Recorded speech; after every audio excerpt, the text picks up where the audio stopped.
Hey guys, this is Mike Crow. I am so thrilled you made it to the podcast. Maybe you've been here a number of times. Maybe this is your first time. Whatever it is, you want to make sure that you hear about our annual event, and it's going to be called Mission 25. It's going to be incredible.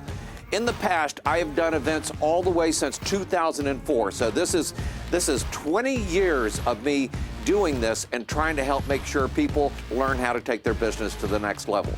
You want to go out right now, go out to coachblueprint.com/mission.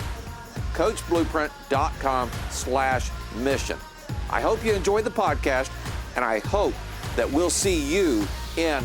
Now, it's going to be exciting. A lot of people are going to be there. And as I tell you all the time, be successful and be around those that are successful. The place to do this next will be coachblueprint.com/mission.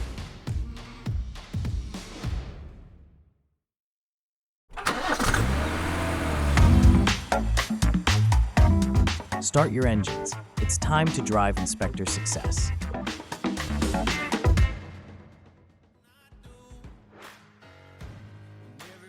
I am so excited. Got one of my favorite songs playing in the background, Man on a Mission. Yep. Man on a Mission.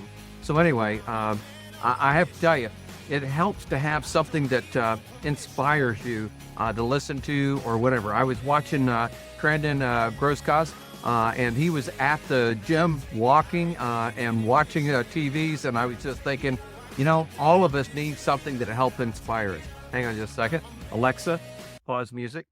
All right. So one of the things that we have been talking about, and this is driving inspector success, is KPIs that you need to have in your business. And KPIs stand for key performance indicators. The first time I heard somebody say KPI, I went, oh, okay, what does that mean? And my wife, every time I go KPI or AATP or PDI or whatever, she goes, you got to tell people what that means, Mike. And so she's absolutely right.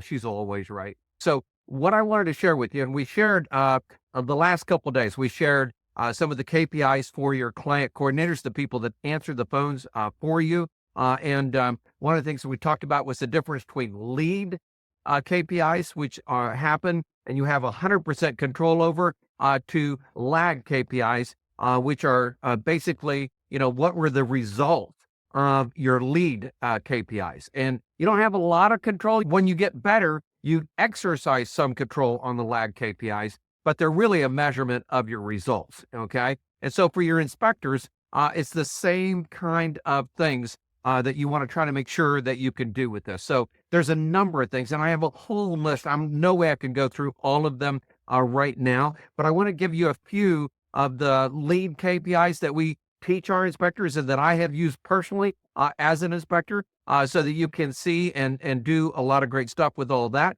And it's very simple. It's very straightforward. Let's start with, before I get to the house, I try to prepare all of my paperwork. I have some inspectors go, well, I don't prepare my paperwork until the buyers show up. I'm going, okay, that's a little pessimistic, but I like to prepare all my paperwork. I also like to, because I used to do as many as 3 home inspections in a day. I used to create a little 3x5 card, and I would post it in my car, and it would have first inspection, second inspection, third. It would have the time. It would have the people. It would have phone numbers on it. It would have, the address, and of course the city and all that great stuff. So right there in front of me, I knew what my day looked like.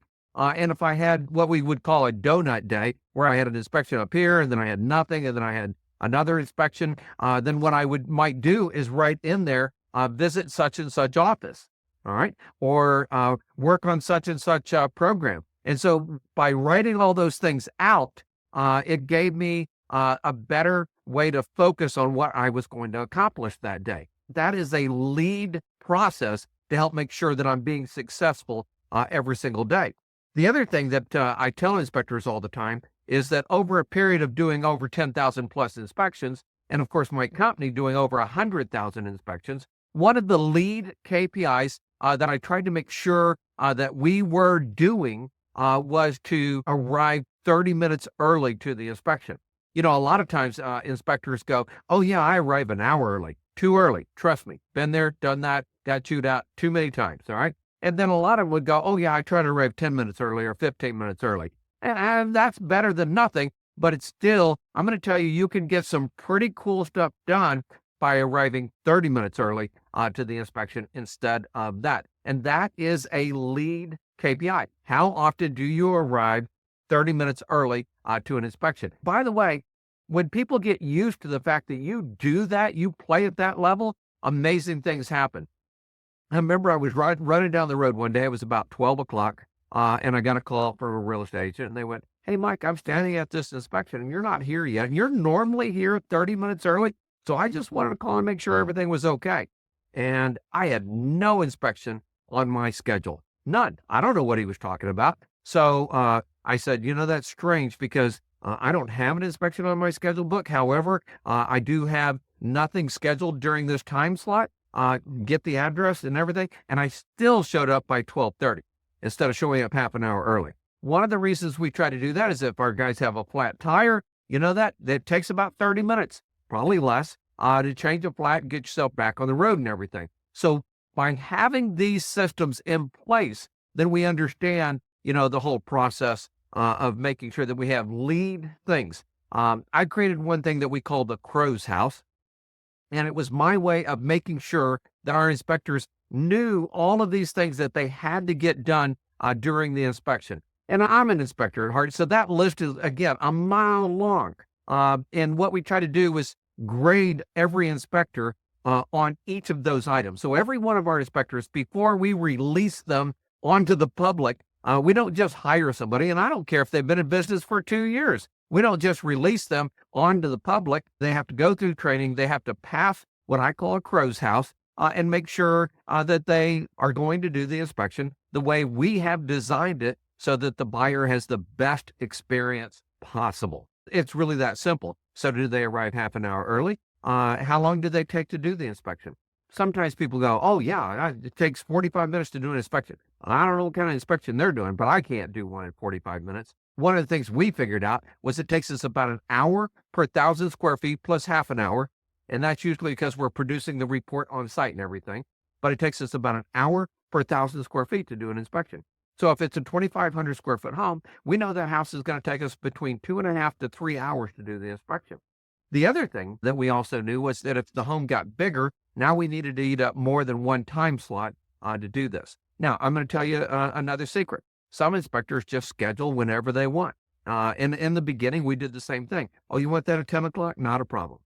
But then the challenge became is that we couldn't schedule 3 inspections in one day. And yes, if you're up north and you have homes that are much bigger and more challenging, then yeah, doing 3 a day probably doesn't happen, okay? But by scheduling at 8 or 8:30 and then 12 or 12:30 and then 4 o'clock, we literally could get 3 inspections a day in when it was me. Now, I'm also going to tell you, as we started bringing on more inspectors and different inspectors, we found that most of them could not do 3 a day and do a good job. We also tried to make sure that we balance that out. So we have some inspectors that can do 3 a day, and we have some inspectors that can only do 2 a day, all right? And yet we still try to schedule those in the slots so that if we have to slide one sideways to another inspector, that we can do that as well.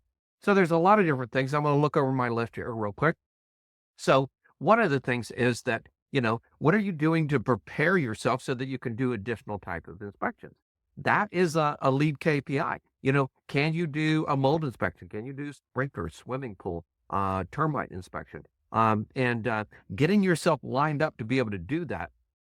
Those are very, very important with that. The other thing that we try to do is make sure that all of our inspectors know what I call and I used to call it the 17-point introduction, and now I think it's 18, maybe even 19-point introduction because Jonathan and our team has added 1 or 2 points to make the inspection go smoother. And we need to make sure that every single inspector is doing the same introduction each and every time on every inspection.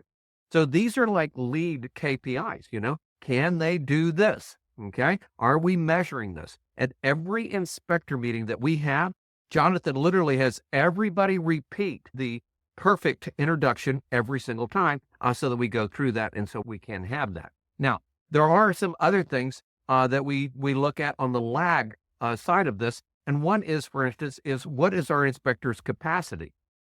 So when we take a look at an inspector for a month, and we want to try to keep that inspector as busy as we possibly can. One, it's good for him and it's good for us. All right. And if an inspector is doing, say, 50% of his time slots are being used for inspections and he's off the other 50% of the time, we start looking around going, what did we do wrong? All right. So by measuring our inspector capacity every year, that is very important. And I'm going to go back even further than that. Now, we've been planning out the whole next year. And when you plan out your whole year, one of the things we do is we start figuring out how much inspection capacity we will have for that year. And we know we're going to do somewhere between 5,000 and 6,000 inspections. And we know there's a bell curve. So we're very busy in June, not quite as busy in December. And so we need to know how many inspectors are we going to need in June to be able to do the number of inspections. Otherwise, we just cap out and now we can't do all of the inspections that we have available at that time. A couple of things you could do, by the way, in June is one, charge more, believe it or not. Some inspectors think they can't, and they think they should charge the same thing in January that they do in June. Trust me, nobody in any real industry does that anymore, okay? Disney charges more per day on some days than they do on other days. So when there's a slow time, they charge less. I love that. When you fly on an airplane, they charge more as capacity gets less and less and less and less. They charge more per that seat. So the further out that you book, the better off you will be. And so it's amazing. And then home inspectors don't think that they could do the same thing. So you've got to be able to do that, figure out what your capacity is. So you can do that. You should do it for yourself too. How many inspections can you do in June versus, what your capacity is? Are you 100% at capacity? Or are you at, 50% capacity because you just don't have enough business, say, in January? And, a lot of inspectors go, well, it's January, I'm not as busy, all that. That's great. That's great. Wouldn't it be great, though, if you were, booked at 80% in January and 100% in June?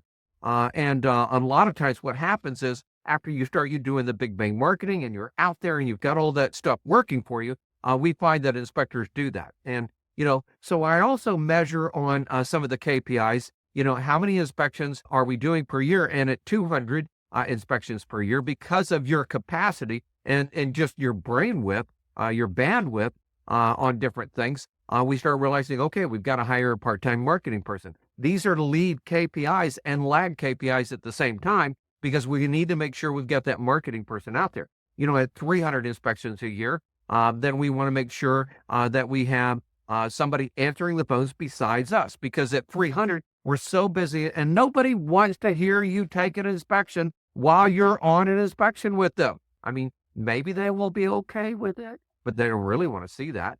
And just imagine you have a plumber that's out there working at your house and you're standing there watching him work and he wants you to be able to see everything that's going on, which we do as inspectors, right? Which is a little different. And all of a sudden he's going, oh, hang on a second, I got to take this phone call. And he walks up and he takes a phone call and he schedules another job. You go, okay.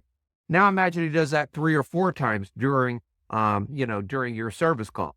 As an inspector, you do that 3 or 4 times during a service call, and that's a problem. So you've got to make sure you have a backup call center on top of all that. By the way, 200 inspections a year is about 17 a month, okay? And 300 a year is about 25 a month. And then once you get to about 400 inspections a year, or about 35 inspections a month, then what happens is that you realize now you really have the capacity to hire another inspector. And I will tell you, I used to do 500, 600 inspections a year. My dad did 600 plus inspections a year. And we were having a lot of fun and we were making a lot of money. And then I realized I don't want to do this every single day the rest of my life. So that was one of the reasons I started going through all these pieces and I started creating all these systems that you're hearing about. You could do exactly the same thing. So one of the other things that's a lag KPI for us is we measure how many unhappy campers we have, and we measure how much money we've spent out on problems. Now, I think it's kind of funny. As a single man operation, you probably spend next to nothing all year long on any problem. And that works out great as you're a single man operation. But I will tell you, for those of you that are getting to 3, 4, 5, 6 inspectors, by the time you get to 6 inspectors, you need to make sure you also have a system for handling unhappy campers. And you need to know that if you're spending out more than this much in the unhappy camper field, then that's a problem. We know that we should never spend really more than 1% of our gross revenue fixing problems. Really not that much until you realize that we're a $3 million company, and that number becomes somewhat significant. And we know that if it hits 2%, something's wrong, and it's probably something wrong in the lead KPI. And so we have to work our way from there. So one of our lead KPIs, for instance, is that all of our inspectors come into the office every 2 weeks, and we go through basics with them. And then our inspectors that have 1,000 or less inspections or are in training, they come in every single week for training. These are lead KPIs. Did they go to this meeting? Did they learn this? And every night we have them send us an end of day report to say, hey, here's 2 things or 3 things or 4 things that I learned. Pretty simple stuff. And then you can read through those. And a lot of times what will happen is they'll say, oh, I found out that GFCIs are needed here, here, and here, but not here and here. And you're going, oh, yeah, they are. Okay. And you get to fix that because you had a lead KPI that gave you information before it became a problem in the field. That's why it's a lead KPI. Well, I hope that helps a little bit for some of you out there. We have a tremendous amount of things that are coming up. We have homeinspectormission.com. Go out there and join us March 10th, 11th, and 12th for our next great event.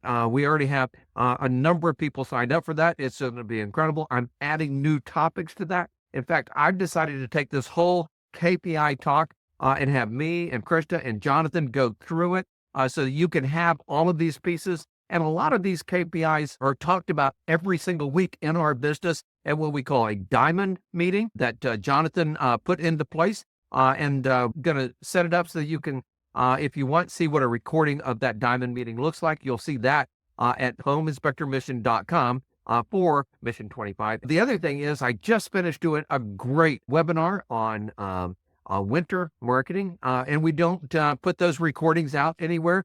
If you would love to come and hear what winter marketing can do, what types of winter marketing can do. Plus, I also went into long-term marketing that will be there for the rest of the year for you. Then that's a pretty cool thing. Wednesday night, I'm going to be doing that. And you can go out to coachblueprint.com/winter, coachblueprint.com/winter, and sign up for that webinar. I hope you'll join us there. We are going to have a lot of fun, and you're going to learn a lot of great stuff.